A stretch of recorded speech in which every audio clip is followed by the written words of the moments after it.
This morning, President Trump is preparing for a historic summit with Vladimir Putin on American soil, as questions remain about whether Ukraine's President Zelensky will attend. President Trump announcing the two leaders plan to meet in Alaska this Friday. It comes as European leaders warn the path to peace in Ukraine cannot be decided without Ukraine. The U.S. ambassador to NATO saying Ukraine's participation in the summit is possible. There can't be a deal that everybody that's involved in it doesn't agree to. And, obviously it's a high priority to get this war to end. But Zelensky defiant, saying, quote, there is not a single real step from Russia towards peace. That is why sanctions are needed. Senator Lindsey Graham described what that peace deal could potentially look like. You'll have some land swaps, but only after you have security guarantees to Ukraine to prevent Russia from doing this again.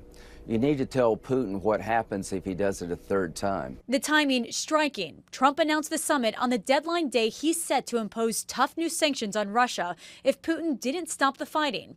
But now Putin will visit the U.S. for the first time in nearly a decade without facing sanctions or committing to a ceasefire. What is going to be the outcome of this? And the person who has to ask the most is, of course, President Zelensky, who is already sounding alarm bells in his commentary saying, look, nothing about Ukraine without Ukraine. We're not going to necessarily accept anything you decide about us. So he's clearly worried.